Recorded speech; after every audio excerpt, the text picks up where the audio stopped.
So hello my dear all, MCQ solve कर रहे थे अपन सर्वे सब्जेक्ट के लिए। चैप्टर था थियोडोलाइट। आज हम स्टार्ट करते हैं 113 से और आज अपने क्वेश्चन रहेंगे 113 से 125 तक। आते हैं 113 नंबर क्वेश्चन पर। बहुत ही शानदार क्वेश्चन है 113। Distance from visible horizon from top of 134 metre lighthouse. Distance का फॉर्मूला आपके पास बहुत ही आसान फॉर्मूला है, 3.855 रूट एच। आंसर यहाँ पे ध्यान रखना है, डी आपके किलोमीटर में होगा और एच आपके मीटर में होगा, ये ध्यान रखना है। तो हम 3.855 रूट एच, एच की जगह 134 लगाते हैं और आंसर आपके किलोमीटर में आएगा। और इस आंसर को किलोमीटर में आपके ऑप्शन दे रखा है, कैलकुलेट करना और टिक कर देना। यहाँ पे ध्यान रखने वाली बात यह है कि आप ऑप्शन में कई बार मीटर लिखा होता है, तो आप इस पर बिल्कुल गौर कीजिएगा। 114 नंबर क्वेश्चन क्या कह रहा है, which of the following is not A staff reading, not a self reading staff, sorry self reading staff कौन सा नहीं है। फोल्डिंग, टेलीस्कोपिक, सॉलिड, तीनों सेल्फ रीडिंग स्टाफ है, जबकि टारगेट स्टाफ आपका सेल्फ रीडिंग स्टाफ नहीं है। तो आपको नहीं पूछा है ना, बिल्कुल। 115 number question, in which context the staff reading the corrections for curvature and refraction respectively are. Curvature के लिए माइनस करेक्शन रखते हैं, जबकि रिफ्रैक्शन के लिए plus minus plus. Option C रहा। 116 नंबर क्वेश्चन क्या कह रहा है आपका, 116 नंबर क्वेश्चन कह रहा है the error which not completely eliminated by reciprocal levelling. Reciprocal levelling, error due to line of collimation, error due to curvature, error due to refraction calculate करता है, एलिमिनेट करता है, सॉरी। अब यहाँ पे देखते हैं, नोट एलिमिनेट पूछ रहा है ना, एरर ड्यू टू कर्वेचर हो जाएगा एलिमिनेट, ये भी हो जाएगा एलिमिनेट, और लाइन ऑफ कॉलिमिनेशन भी एरर एलिमिनेट हो जाएगा।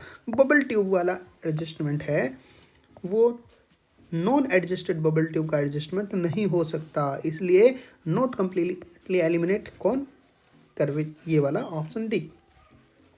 117 वाला क्वेश्चन बहुत अच्छा है, डिस्प्यूटेड क्वेश्चन है। If L represent the staff reading and x as the angle of inclination. आपके स्टाफ रीडिंग आपके होने चाहिए बिल्कुल आपके वर्टिकल स्टाफ रखते हुए, लेकिन कई बार स्टाफ टिल्ट हो जाता है और एक्स डिस्टेंस एक्स एंगल पर टिल्ट होता है। तो यह कह रहा है कि x the angle of inclination, error due to non vertical staff will be. Staff जब वर्टिकल नहीं होके इंक्लाइंड होगा तो उसमें एरर कितना होगा वो हमें बताना है। तो यहाँ पर आपको सॉल्व करके बताता हूँ। मैंने यहाँ पर सवाल लिया है और इस सवाल में मैंने L represent the staff reading, यहाँ पर मैंने स्टाफ रीडिंग बताया, और एक्स इंक्लाइनेशन पर मैंने ये इनकरेक्ट रीडिंग, जहाँ पे मैं एल डैश किसको मीजर्ड रीडिंग को इनकरेक्ट रीडिंग को बोल रहा हूँ, और एल यहाँ पर मैं बोल रहा हूँ करेक्ट रीडिंग। अगर आपको एरर चाहिए तो एरर क्या होता है, measured value minus true value. तो मीजर्ड वैल्यू एल डैश में से एल घटाया तो एल डैश, और एल में एल डैश की वैल्यू कैलकुलेट करनी है अपने को। तो मैंने एल डैश के लिए L dash upon L sec x कर दिया। एल डैश मैंने क्या किया, एल इंटू सेक थीटा, ठीक है। और यहाँ पर दिस माइनस दिस कर दिया मैंने। Measured reading minus correct reading, measured reading आपको यहाँ से उठा के रखा और ये एल कॉमन आने से सेक एक्स माइनस 1, ये अपना आंसर हुआ। अपना आंसर है सी। 118 हुआ ना, 117 का आंसर सी। क्वेश्चन नंबर 118 क्या कह रहा है, a parallax bar measure, parallax bar parallax difference measure करता है, parallax difference.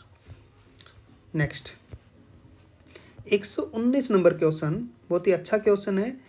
Mean sea level adopted by survey of India reference कहाँ पर है जी, ये पहले कराची में था, अब लगाना आपको मुंबई। नेक्स्ट 120 नंबर क्वेश्चन पे आते हैं। क्वेश्चन कह रहा है the intersection of curve surface with a plane passing through the centre of earth will a line continuous around the earth and that proportion of called as. देखो जी, ये अपने पास हो गया ये वाला एक कर्व्ड सरफेस, और ये सेंटर ऑफ लाइन आपके पास सेंटर ऑफ अर्थ पर प्लम्ब लाइन जा रही है, सेंटर ऑफ अर्थ पर प्लम्ब लाइन जा रही है। तो ये क्या होगा जी, ये होगा आपका लेवल सरफेस, और कर्व सरफेस लेवल सरफेस ही होता है जी। हॉरिजॉन्टल कोई कर्व नहीं होता, प्लम्ब लाइन भी कर्व सरफेस नहीं होता, बेस लाइन भी कर्व सरफेस नहीं होता, लेवल सरफेस एक कर्व सरफेस होता है। Next 21, the average height of sea for all stage of term as. MSL बोलता है एवरेज हाइट ऑफ सी को जी। क्वेश्चन नंबर 22 बहुत ही शानदार सवाल है जी। क्वेश्चन नंबर 22 का क्या कहना है, a sewer is laid from manhole A to manhole B 250 metre apart है। 2 पॉइंट है ए और बी, और ए और बी के बीच में आपके डिस्टेंस 250 है जी। ओके, यहाँ पर सीवर लाइन में हमेशा एक स्लोप होता है, एक ग्रेडियंट होता है, डाउनवर्ड ग्रेडियंट। तो डाउनवर्ड ग्रेडियंट आपके दे रखा है 1/250, 1/250, ये 250 डिस्टेंस पर 1 मीटर डाउन। ठीक है, the reduce level of A is 205.75, height of कॉन्डोर is 3 metre, reduce level of the sight rail B is. बहुत ही अच्छा क्वेश्चन है, इस क्वेश्चन को अपन सॉल्व कर देते हैं। यहाँ पर अपने पास एक रहा ए पॉइंट और एक रहा बी पॉइंट। आपको बी पॉइंट का एलिवेशन पता करना है, तो बी पॉइंट के लिए आप क्या करोगे, यहाँ पर आपको ग्रेडियंट पता होना चाहिए। ग्रेडियंट है 1/250, तो इसका मतलब हर 250 मीटर पर 1 एलिवेशन डाउन होगा। और यहाँ पर हम देखते हैं ए का एलिवेशन अपने को 205.75 दे रखा है, और इससे 250 मीटर डिस्टेंस पर आपको बताना है बी पॉइंट का एलिवेशन। तो RL एट बी क्या हो जाएगा, 205.75 से 1 माइनस हो जाएगा, आंसर रहा 204.75, आंसर बी। 123 नंबर क्वेश्चन कह रहा है the laying of sewer is done with. Sewer line को लेवलिंग से आपको ले करना पड़ेगा। 124 नंबर क्वेश्चन पे आते हैं जी। 124 नंबर क्वेश्चन आपका क्या कह रहा है, the number of horizontal cross air in Stadia diaphragm is. Stadia diaphragm में हॉरिजॉन्टल क्रॉस एयर कितने होते हैं, हॉरिजॉन्टल 3 होते हैं। स्टेडिया पूछते तो स्टेडिया लाइन 2 और horizontal line 3। 125 number question, apart from arithmetic the levelling work is best check by. Arithmetic check के अलावा पूछ रहा है, अगर कह रहा है कि लेवलिंग चेक बेस्ट कौन सा होता है, तो आप यहाँ पर राइज एंड फॉल मेथड बताते, लेकिन अपार्ट फ्रॉम कहते हैं तो क्लोज लूप चेक होता है जी। ठीक है, तो ये रहे अपने 125 तक क्वेश्चन। नेक्स्ट क्वेश्चन हम नेक्स्ट वीडियो में देखने वाले हैं। Thank you, all the best.